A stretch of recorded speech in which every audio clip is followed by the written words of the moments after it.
The expressed views of the guests on this podcast are theirs alone and not necessarily endorsed by the host, TWBC, or any associated sponsor. Conversations that are robust yet balanced, on point and to the point. You are listening to the talk of tournament water skiing. This is the TWBC podcast. And now, here's your host, Tony Lightfoot.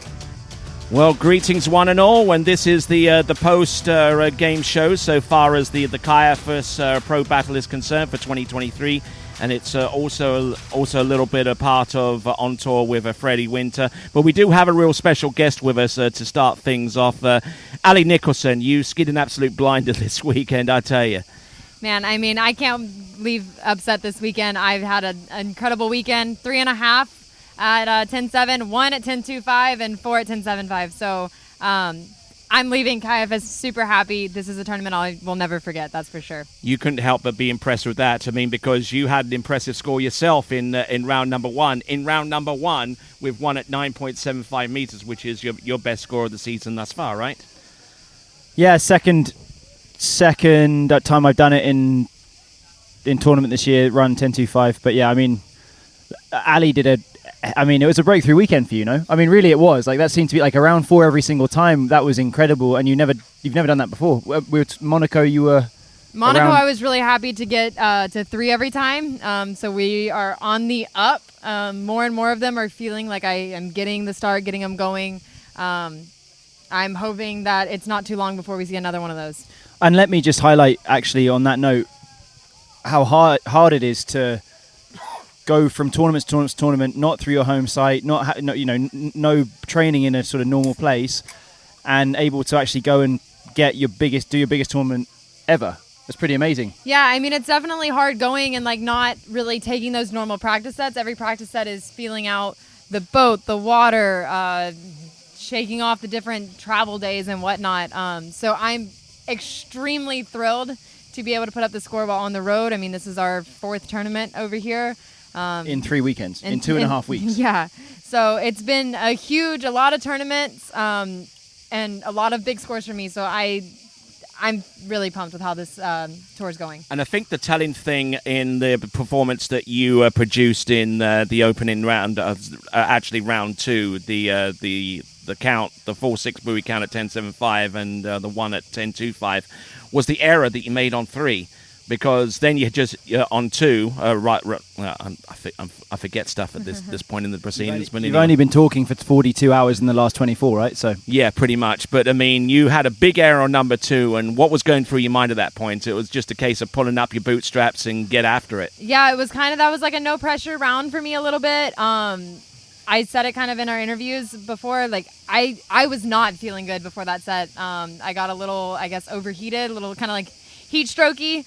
A little bit of deli belly. Oh my goodness, yeah, but because you've been in the sun for 2.5 hours. Yeah, because I was doing the interviews and I finally gave the mic away there at the end to Aaron Davies. He took it over like a champ, and I was fine for a little bit. I was like, I'm really hot, but I went and kind of took a cold shower and felt like I was cooling off, and then all of a sudden, I just got super nauseous, and yeah, I actually, Will put me in the car with an ice bag on my back and AC cranked full blast. And he was looking at me and he goes, you don't have to ski.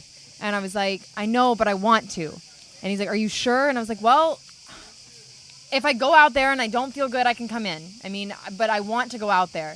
And of all the rounds to finally piece it together, the round that I was like not feeling myself, I think I finally had a little bit like, my mental game was not focused on skiing. It was focused on, please don't puke on the ends. And that was the round I pieced it together. Yeah, I had an incredible 1, a bad 2, and I was like, just keep turning. You have nothing to lose. I turned 3, I got to 4, and when I got to 5, I was like, Allie, I swear, if you blow this, I'm going to be so mad at myself. You'll probably have Zane pulling his hair out as well. Oh my goodness. Yeah, he called me yesterday and was like, he said, I knew when you came into 5 ball. I was like, please don't do that Allie pop that you love to do at 5. I love to pop the handle at 5 ball. He's like, please don't do that. And I turned the absolute crap out of 5 ball and got to 6, and I was just ecstatic. All right, what about you, Freddie? I mean, out of all of the performances we've seen, I mean, it created history, didn't it? I mean, like, one at 9.75 meters into 43 off. Not once, not twice, but 3 times in consecutive skiers. I mean, you'd need to look to cable water ski slalom to find a series of performances anywhere close to that. But in terms of tournament water ski slalom, it's a pretty unique thing that we just saw. Yeah, very cool. I mean, and nice to be a part of something. At the same time, not to put a downer on it. I mean, really happy it happened. Really happy to be a part of it. But scores or whatever. You know what I mean? It's all relative to to what the end result is going to be eventually. Yeah, and I think Nate and Will are incredibly good skiers, so I'm happy I was keeping up with them. But I don't care if I'm in a tournament I run 4 at 39 and I'm at the top, or if I run 5 at 43. So. It was really cool. Nice to be a part of it. And I mean, I knew when Will went out in front of me, I was just like, right, he's run a big score. I'm going to go do it too. Like, let's not let him beat me. But to be honest with you, I'm kind of frustrated with myself that I went out and got a huge score in the first round and then didn't back it up in the final. My last few tournaments, I've been doing better towards the end, improving, and this time it went the other way. And I need to. That's what I'm sitting here a bit frustrated because I actually felt really good out there and I didn't make the most of it in the final. So would I rather be part of that history and come second, or would I rather have kind of been way down the list and won the tournament? For sure, win the tournament. And I mean, it's almost like that situation at Trophy Lakes a couple of seasons ago, where you had Jamie, you had Regina, you had Manon, and you had one other skier make it. Whitney, who won the tournament. Who won the tournament? So it's just quite synonymous with that. But maybe you can speak to this next point, Allie, as being a medical professional. You go through these kinds of trials and tribulations, and you take the hits, you take the brute force at the end of the turns, and then you try and hold on for dear life. How much does physical conditioning and well-being, really factor in to a long tour away from home? I mean, it's a lot on the body. Fortunately, I've been holding up, but it takes those big falls and the big hits and whatever. Haven't had the best luck so far on this tour. At Monaco, I took a handle to the back of the calf, bruised that up. The next at Lacanau, I kind of hurt my front ankle just a little bit. Fortunate to be feeling a lot better, but I mean, we're putting our bodies on the line, definitely every time we go out there. This weekend being 4 rounds, I elected to only ski 3. Freddie did as well. It's a lot. It's a lot of strain on the body, and we're just trying to stay healthy and keep going and make it to the next weekend and hopefully see ourselves on top. Okay, so we are at about the halfway point of the season. Essentially, we're into July. San Gervasio comes up, and Matteo Lazzeri always does a good job with that competition, along with Claudio Benatti and Fedele Luzzeri. Certainly looking forward to making our way over there. But just to put a cap on this one, and we'll try and keep this podcast a little bit shorter than normal, because I know that you two of you want to gather with some of your friends and celebrate. I'm with my friends. Yeah. I got nowhere to go, mate. Oh, that's sweet of you. Let me give you a kiss. No kidding, folks. Chance would be a fine thing. Yeah. Receiving one would actually be more of a finer thing, but there you go. But anyway, that's enough about me. What about you guys? I mean, because this is your second time here in Kaiafas. You've been here last year. You were here last year, and both came second last year, I think, right? Yeah. So we're back to where we started. Back to square one. 365 days on. I know, but I mean, no improvement. But I mean, just give us a I'll leave happy. It's okay. Try and give us a like-for-like comparison of what last year's event turned out being and what this year's event turned out. Because I mean, it was almost a night and day difference, right? In terms of organisation and all of the extranua. Or let's not be unfair on George of last year. I mean, I think that along with Moomba, this was the best event of last year, and along with Moomba, this is the best event of this year. So, yes, they improved, absolutely. They put more effort in. There was more people here. We were looked after just as well. There was more of a sort of special vibe at the start of the finals with that big procession and, jewelry being handed out and big, it was incredibly amazing. But let's say that if every tournament was like last year's event, then we would be doing incredibly well, right? So yes, it's moved forward, and I'm not saying that they've not done an amazing job, but the standard that they set last year was surpassed, but that standard is incredibly high, and I don't think any other event is really matching it at this point. They set a high bar there last year, and what do you think this year? Oh my gosh, I mean, George absolutely spoils the crap out of us while we're here, and after last year, I thought, I don't know how it can get bigger, and it got bigger. I mean, if all of the events were like this, it was a party all day long, and yesterday was a party. Yesterday, I thought, can it get much louder? And today it did. I mean, George and all of his crew go above and beyond for us, and I really can't wait till next year. I'm sure George has something else he's going to pull out of his sleeve until he can't get any bigger next year. He's talking about spaceships bringing the skiers in or something. You know what I mean? Like it can only go so far. Parachuting in. Parachute, exactly. But and honestly, the funny thing is, there's some tournaments you go to, I'm not going to name any names, where they sort of tell you, oh, you're sort of lucky to be here, right? And then here, I've just had the main organizer, George, Konstantinos, who's been working on it a huge amount with George, Tassos, they've all said, thank you so much for coming. You guys made the event. And I'm like, I said to him, come on.